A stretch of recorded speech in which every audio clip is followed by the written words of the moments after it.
Hello everyone, achieve your goals में आपका स्वागत है। आज के इस वीडियो में मैं आपके लिए लाई हूँ बाल विकास में पियाजे, कोहलबर्ग एवं वाइगोत्स्की पे पूछे जाने वाले प्रश्न। ये वे प्रश्न हैं जो टेट में कई बार पूछे जा चुके हैं। तो शुरू करते हैं आज का वीडियो। क्वेश्चन नंबर 1 है, जीन पियाजे के संज्ञानात्मक विकास की किस अवस्था में बच्चे आँख, कान एवं नाक से सोचते हैं? ऑप्शन है ए संवेदी प्रेरक अवस्था, बी पूर्व संक्रियात्मक अवस्था, सी मूर्त संक्रियात्मक अवस्था और डी अमूर्त संक्रियात्मक अवस्था। किस अवस्था में आँख, कान एवं नाक से सोचते हैं? संवेदी प्रेरक अवस्था में। ये किसका कहना है? पियाजे का। Option A. क्वेश्चन नंबर 2 है, निम्नलिखित कथनों में से कौन सा एक कथन गलत है? ए, जिन बालकों के औपचारिक संक्रियात्मक चिंतन ऊंचा होता है उनका शिक्षण स्तर भी ऊंचा होता है।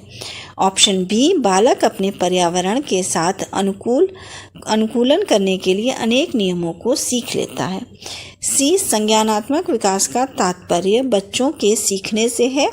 और ऑप्शन डी है, पियाजे ने संज्ञानात्मक विकास को 5 भागों में विभाजित किया है। यहाँ पे हमें क्या बताना है? कौन सा कथन गलत है? तो कौन सा कथन गलत है कि पियाजे ने संज्ञानात्मक विकास को 5 भागों में बांटा है। कितने भागों में बांटा था? 4 भागों में। तो ऑप्शन डी जो है वो गलत है। क्वेश्चन नंबर 3 है, परायत नैतिकता की अवस्था होती है। ऑप्शन ए 3 से 6 वर्ष, ऑप्शन बी 4 से 8 वर्ष, ऑप्शन सी 4 से 7 वर्ष और ऑप्शन डी है 5 से 9 वर्ष। क्या होती है परायत नैतिकता की अवस्था? क्या होती है? 4 से 7 वर्ष होती है। तो ऑप्शन हमारा सी सही हो जाएगा। Option C. क्वेश्चन नंबर 4 है, निम्नलिखित कथनों के बारे में विचार कीजिए। पहला है, संज्ञानात्मक विकास निरंतर चलने वाली प्रक्रिया है। दूसरा, निर्माण एवं खोज के सिद्धांत का प्रतिपादन जीन पियाजे ने किया है। तीसरा है, शिक्षकों को बालकों के सर्वांगीण विकास के लिए प्रयोगात्मक शिक्षा, व्यवहारिक शिक्षा एवं वाद विवाद प्रतियोगिता इत्यादि का आयोजन करना चाहिए। उपयुक्त कथनों में से कौन सा कथन सही है? ऑप्शन ए है 1 और 2, ऑप्शन बी है 2 और 3, ऑप्शन सी है केवल 3 और ऑप्शन डी ये सभी। तो यहाँ पे जो 3 बातें कही गई हैं ये तीनों ही सही हैं कि संज्ञानात्मक विकास निरंतर चलने वाली प्रक्रिया है। निर्माण एवं खोज के सिद्धांत का प्रतिपादन जीन पियाजे ने किया और शिक्षकों को बालक के सर्वांगीण विकास के लिए प्रयोगात्मक शिक्षा, व्यवहारिक शिक्षा एवं वाद विवाद प्रतियोगिता इत्यादि का आयोजन करना चाहिए। तो उपयुक्त कथनों में से कौन सा कथन सही है? तीनों ही कथन क्योंकि सही है तो हमारा ऑप्शन क्या हो जाएगा? ऑप्शन डी सही हो जाएगा। क्वेश्चन नंबर 5 है, लॉरेंस कोहलबर्ग के संदर्भ में निम्नलिखित में से कौन सा कथन असत्य है? ऑप्शन ए, कोहलबर्ग एक अमेरिकी मनोवैज्ञानिक थे। ऑप्शन बी, कोहलबर्ग ने जीन पियाजे से प्रभावित होकर नैतिक विकास का सिद्धांत दिया। ऑप्शन सी, कोहलबर्ग ने नैतिक विकास को 3 अवस्थाओं में बांटा। डी, कोहलबर्ग ने पूर्व परंपरागत स्तर को 6 से 11 वर्ष के बीच माना। इसमें बताना है कौन सा कथन गलत है। तो यहाँ कौन सा कथन गलत है कि कोहलबर्ग ने पूर्व परंपरागत स्तर को 6 से 11 वर्ष के बीच माना। ऑप्शन डी गलत है। पूर्व परंपरागत नैतिक स्तर कब से कब तक था? 4 से 10 वर्ष तक था। तो ये जो है ये गलत यहाँ लिखा हुआ है कि 6 से 11 वर्ष तक था। क्वेश्चन नंबर 6 है, निम्नलिखित में से कौन सा एक भाग परंपरागत नैतिक स्तर से जुड़ा है? ऑप्शन है ए, सामाजिक अनुबंध अभिमुखता, बी, अधिकार संरक्षण अभिमुखता, सी है दंड तथा आज्ञा पालन अभिमुखता और डी है उपरोक्त में से कोई नहीं। तो कौन सा जुड़ा हुआ है परंपरागत स्तर नैतिक स्तर से? अधिकार संरक्षण अभिमुखता। तो ऑप्शन बी हमारा सही हो जाएगा। सामाजिक अनुबंध अभिमुखता किससे जुड़ा है? उत्तर परंपरागत नैतिक स्तर से। और दंड तथा आज्ञा पालन अभिमुखता किससे जुड़ा है? पूर्व परंपरागत स्तर से। क्वेश्चन नंबर 7, निम्नलिखित कथनों के बारे में विचार कीजिए। पहला है कोहलबर्ग ने स्वकेंद्रित अवस्था को 3 से 6 वर्ष तक माना है। दूसरा है आधारहीन आत्मचेतना अवस्था किशोरावस्था से जुड़ी हुई है। तीसरा परंपरागत नैतिक स्तर की अवधि 10 से 13 वर्ष के मध्य होती है। उपरोक्त कथनों में से कौन सा कथन सही है? ऑप्शन ए केवल 2, ऑप्शन बी केवल 3, ऑप्शन सी केवल 1 और ऑप्शन डी ये सभी। तो यहाँ पर तीनों ही बातें सही हैं। कोहलबर्ग ने स्वकेंद्रित अवस्था को 3 से 6 वर्ष तक माना है। आधारहीन आत्मचेतना अवस्था किशोरावस्था से जुड़ी है और परंपरागत नैतिक स्तर की अवधि 10 से 13 वर्ष के मध्य होती है। तो ये तीनों ही बातें सही हैं। तो यहाँ आंसर हमारा क्या होगा? ये सभी, ऑप्शन डी। क्वेश्चन नंबर 8, नैतिक दुविधा एवं नैतिक तर्कणा को किस मनोवैज्ञानिक ने प्रतिपादित किया? ए जीन पियाजे ने, बी लॉरेंस कोहलबर्ग ने, सी लेव वाइगोस्की ने और डी एरिक एरिक्सन ने। किसने नैतिक तर्कणा और नैतिक दुविधा को किस मनोवैज्ञानिक ने प्रतिपादित किया था? लॉरेंस कोहलबर्ग ने। तो ऑप्शन हमारा बी सही हो जाएगा। क्वेश्चन नंबर 10, लेव वाइगोस्की के सामाजिक सांस्कृतिक सिद्धांत के संदर्भ में कौन सा सही नहीं है? ऑप्शन ए वाइगोस्की का सामाजिक सांस्कृतिक सिद्धांत बालक के संज्ञानात्मक विकास पर आधारित है। बी वाइगोस्की एक फ्रांसीसी मनोवैज्ञानिक हैं। सी इन्होंने बालकों के संज्ञानात्मक विकास में भाषा एवं चिंतन को महत्वपूर्ण अंग माना। डी इनके अनुसार खेल बालकों में संज्ञानात्मक, भावनात्मक एवं सामाजिक विकास को बढ़ाता है। यहाँ पे कौन सा सही नहीं है? सही नहीं है। वाइगोस्की एक फ्रांसीसी मनोवैज्ञानिक थे, ये गलत है। वाइगोस्की कहाँ के मनोवैज्ञानिक थे? सोवियत रूस के थे। तो ये जो है फ्रांसीसी मनोवैज्ञानिक थे, ये गलत है। क्वेश्चन नंबर 10, संभाव्य निकट विकास का क्षेत्र ZPD निम्नलिखित में से किस मनोवैज्ञानिक की देन है? ऑप्शन ए जीन पियाजे, B Lawrence Kohlberg, option C Lev Vygotsky और ऑप्शन डी उपरोक्त में से कोई नहीं। तो यहाँ क्या सही आंसर होगा? संभाव्य निकट विकास क्षेत्र किस मनोवैज्ञानिक की देन है? लेव वाइगोस्की की। तो ऑप्शन सी हमारा सही होगा।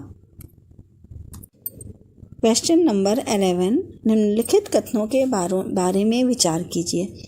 पहला है बालकों का विकास सामाजिक क्रियाओं के अंतःकरण के आधार पर होता है। दूसरा बालकों का मानसिक विकास अधिगम के द्वारा ही संभव है। तीसरा बालकों में भाषा एवं चिंतन का विकास स्वतंत्र रूप से होता है। उपरोक्त कथनों में से कौन सा कथन सही है? ए 1 और 2, बी 2 और 3, सी केवल 3 और डी ये सभी। तो यहाँ पे क्या सही है? यहाँ पर तीनों ही सही हैं। बालकों का विकास सामाजिक क्रियाओं के अंतःकरण के आधार पर होता है। बालकों का मानसिक विकास अधिगम के द्वारा ही संभव है और बालकों में भाषा एवं चिंतन का विकास स्वतंत्र रूप से होता है। तो ये तीनों ही बातें सही हैं, इसलिए ऑप्शन डी हमारा यहाँ पर सही हो जाएगा।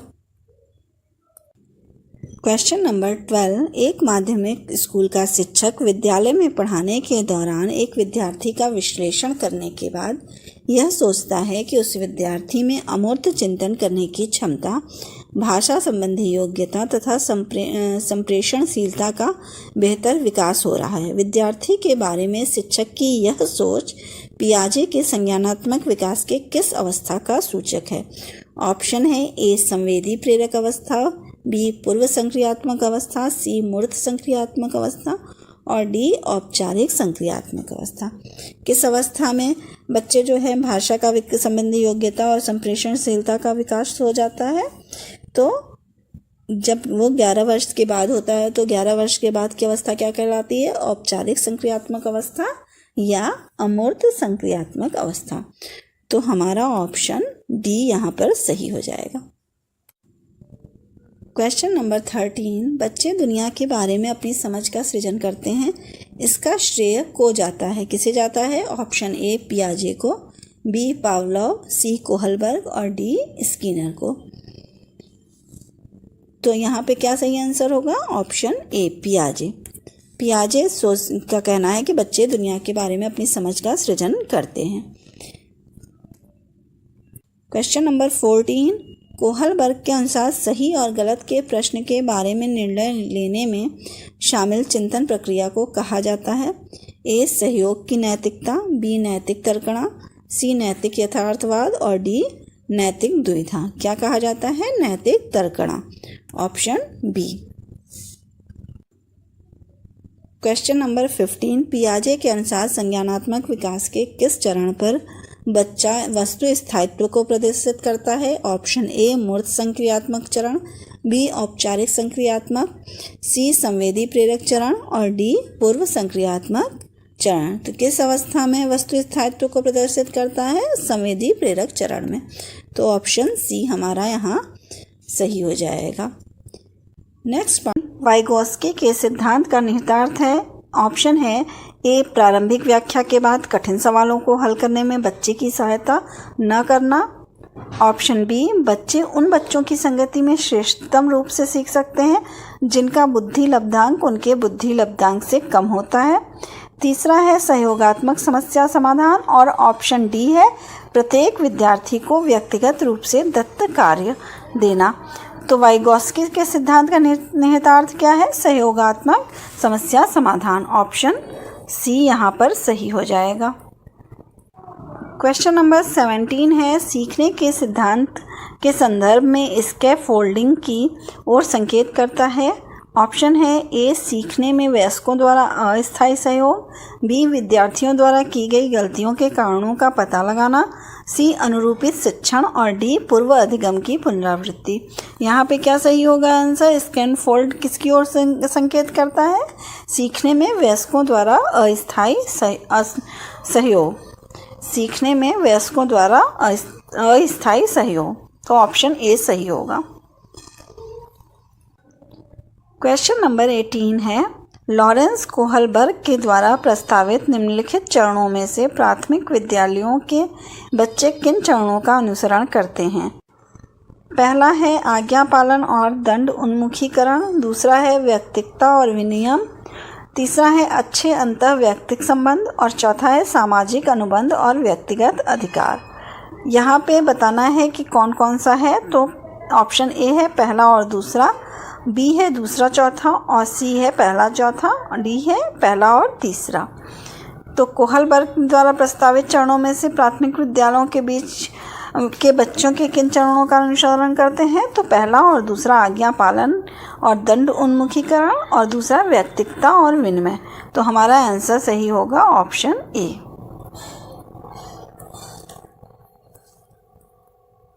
क्वेश्चन नंबर 19 है, मिश्रित आयु वर्ग वाले विद्यार्थी की कक्षा से व्यवहार रखने वाले शिक्षक के लिए का ज्ञान सर्वाधिक महत्वपूर्ण है। किसका ज्ञान? ऑप्शन है ए, उनके अभिभावकों का व्यवसाय, बी, सामाजिक आर्थिक पृष्ठभूमि, सी, सांस्कृतिक पृष्ठभूमि और डी, विकासात्मक अवस्थाओं के बारे में। तो शिक्षक को किस बारे में जानना चाहिए? मिश्रित आयु वर्ग वाले विद्यार्थियों की कक्षा में कौन सा? विकासात्मक अवस्थाओं के बारे में। तो ऑप्शन डी हमारा यहाँ पे सही होगा, option D.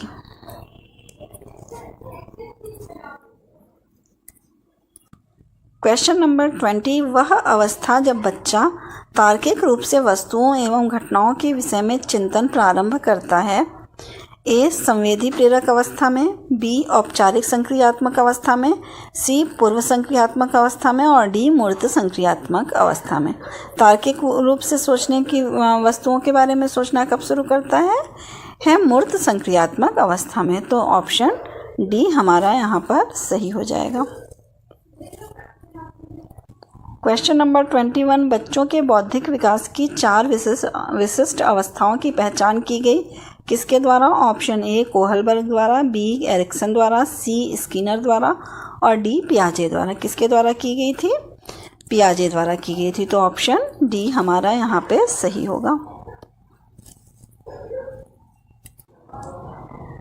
Question number 22, Vygotsky बच्चों के सीखने में निम्नलिखित में से किस कारक की महत्वपूर्ण भूमिका पर बल देते हैं? ऑप्शन है ए सामाजिक, बी आनुवंशिक, सी नैतिक और डी शारीरिक। वाइगोस्की किस पर बल देते हैं? सामाजिक पर। तो ऑप्शन ए हमारा यहाँ सही होगा। क्वेश्चन नंबर 23, पियाजे के अनुसार निम्नलिखित में से कौन सी अवस्था में बच्चा अमूर्त संकल्पनाओं के विषय में तार्किक चिंतन करना आरंभ करता है? ए मूर्त संक्रियात्मक अवस्था 7 से 11 वर्ष, बी औपचारिक संक्रियात्मक अवस्था 11 वर्ष या इससे ऊपर एवं इससे ऊपर, सी संवेदी प्रेरक अवस्था और डी जो है पूर्व संक्रियात्मक अवस्था। किस अवस्था में जो है बच्चा तार्किक चिंतन आरंभ करता है? मूर्त संक्रियात्मक अवस्था में। तो 7 से 11 वर्ष, ऑप्शन ए सही होगा। क्वेश्चन नंबर 24, करनैल सिंह कानूनी कार्यवाही तथा खर्चे के बावजूद आयकर नहीं देते। वे सोचते हैं कि वे एक भ्रष्ट सरकार को समर्थन नहीं दे सकते जो अनावश्यक बांधों के निर्माण पर लाखों रुपए खर्च करती है। वे संभवतः कोहल वर्ग के नैतिक विकास की किस अवस्था में हैं? ऑप्शन है ए परंपरागत, बी पश्च परंपरागत, सी पूर्व परंपरागत और डी परापरंपरागत। कौन सी अवस्था में है?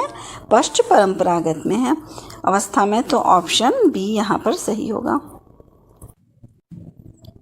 क्वेश्चन नंबर 25, वाइगोस्की तथा पियाजे के परिप्रेक्ष्य में एक प्रमुख विभिन्नता है। ए व्यवहारवादी सिद्धांतों की आलोचना, बी ज्ञान के सक्रिय निर्माताओं के रूप में बच्चों की संकल्पना, सी बच्चों को एक पालन पोषण का परिवेश उपलब्ध कराने की भूमिका और डी भाषा एवं चिंतन के बारे में उनके दृष्टिकोण। तो किसमें विभिन्नता है पियाजे और वाइगोस्की में? भाषा एवं चिंतन के बारे में उनका दृष्टिकोण जो है वो अलग अलग है। तो ऑप्शन डी सही होगा। क्वेश्चन नंबर 26 है, पियाजे के अनुसार विकास की पहली अवस्था जन्म से लगभग 2 वर्ष आयु के दौरान सबसे बेहतर सीखता है। ऑप्शन है ए निष्क्रिय शब्दों को समझने के द्वारा, बी अमूर्त तरीकों से चिंतन द्वारा, सी भाषा के नए अर्जित ज्ञान के अनुप्रयोग द्वारा और डी इंद्रियों के प्रयोग द्वारा। इसका सही क्या आंसर होगा? 2 वर्ष तक का बच्चा किसके द्वारा सबसे ज़्यादा सीखता है? इंद्रियों के प्रयोग द्वारा। तो ऑप्शन डी सही होगा। क्वेश्चन नंबर 27 है, वाइगोस्की के सिद्धांत में विकास के निम्नलिखित में से कौन से पहलू की उपेक्षा होती है? ए सामाजिक, बी सांस्कृतिक, सी जैविक और डी भाषाई। किसकी वो होती है? उपेक्षा होती है जैविक की। तो ऑप्शन सी हमारा यहाँ पे सही होगा। क्वेश्चन नंबर 28, बच्चों के संज्ञानात्मक विकास को सबसे अच्छे तरीके से कहाँ परिभाषित किया जा सकता है? ए खेल के मैदान में, बी विद्यालय एवं कक्षा में, सी ऑडिटोरियम में और डी गृह में। कहाँ पे किया जा सकता है परिभाषित सबसे अच्छी तरीके से संज्ञानात्मक विकास को? विद्यालय एवं कक्षा में। ऑप्शन बी सही होगा। क्वेश्चन नंबर 29, बच्चों की सोच अमूर्तता मूर्त अनुभवों एवं प्रत्ययों से होती है। यह अवस्था है ए 7 से 12 वर्ष तक, बी 12 से वयस्क तक, सी 2 से 7 वर्ष तक और डी जन्म से 2 वर्ष तक। मूर्त अनुभवों एवं प्रत्ययों से होती है तो ये अवस्था कौन सी है? 7 से 12 वर्ष। ऑप्शन ए यहाँ पर सही होगा। क्वेश्चन नंबर 30, फ्रायड, पियाजे एवं अन्य मनोवैज्ञानिकों ने व्यक्तित्व विकास की विभिन्न अवस्थाओं के संदर्भ में व्याख्या की है, परंतु पियाजे ने कहा है, क्या कहा है? ऑप्शन है ए कहा है कि विकास की अवस्थाएं वातावरण से निर्धारित होती हैं, बी कहा कि शैशवावस्था के अनुभव ही अधिक प्रभावित करते हैं बल्कि बाकी अवस्थाओं के सीमित प्रभाव होते हैं, सी विभिन्न अवस्थाओं को समझने के लिए संज्ञानात्मक बदलाव के बारे में कहा और डी उपरोक्त में से कोई नहीं। इसका सही आंसर क्या है कि ऑप्शन सी जो है विभिन्न अवस्थाओं को समझने के लिए संज्ञानात्मक बदलाव के बारे में पियाजे ने कहा है। तो ऑप्शन यहाँ पर सी सही होगा। अगर आपको मेरी ये वीडियो पसंद आई हो तो प्लीज़ लाइक और सब्सक्राइब करें। Thank you.